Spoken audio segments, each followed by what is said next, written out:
আসসালামু আলাইকুম। আমরা আজকে যাচ্ছি দেবিদ্বার থানার এমপি হাসনাত আবদুল্লাহ সাহেবের গ্রামের বাড়িতে। এই সোজা যায়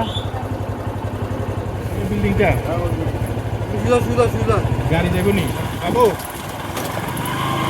এমপি সাহেবের বাড়িটা কোনটা? একে একে জিজ্ঞেস করতে করতে আমরা হাসনাত আবদুল্লাহর গ্রামের বাড়িতেই চলে আসলাম। যদিও একদম গ্রাম, রাস্তাঘাট দেখে হয়তো বুঝতেছেন।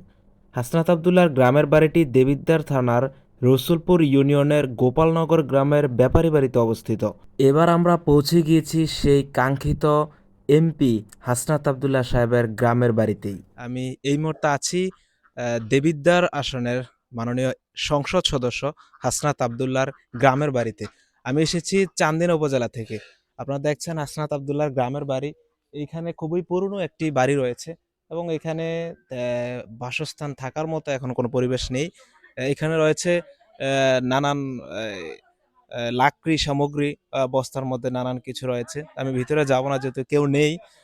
তবে আমার একটা কিউরিওসিটি ছিল যে আমি হাসনাত আবদুল্লাহর এই বাড়ি দেখব। দেখার জন্য এই রমজান মাসে আমি আজকে চলে এসেছি। অনেক জার্নি করে এসেছি। তো আপনাদের কেমন লাগছে?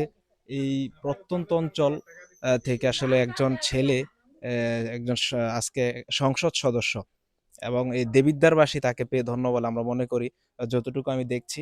এ পর্যন্ত আসতে অনেকের সাথে কথা হয়েছে, তবে সকলে এক নামে তাকে চেনে।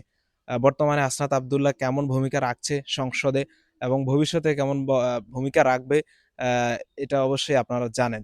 বিগত কয়েকদিন আগে আপনারা দেখেছেন খেজুর বরাদ্দ এসেছে।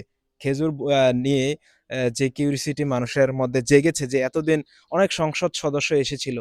কেউ আসলে এই খেজুর যে আসে সংসদ থেকে বরাদ্দ পায়, এই বিষয়টা আসলে অনেকে এমপি মন্ত্রীরা জানায়নি। তবে হাসনাত আবদুল্লাহ এসে এই বিষয়টি জানিয়েছে। তো ধন্যবাদ জানাচ্ছি যারা আমাদের সাথে যুক্ত ছিলেন। কেমন লেগেছে হাসনাত আবদুল্লাহ বাড়িটি আমাদেরকে কমেন্ট করে জানাবেন। দেখা হচ্ছে পরবর্তী কোনো ভিডিওতে। আসসালামু আলাইকুম।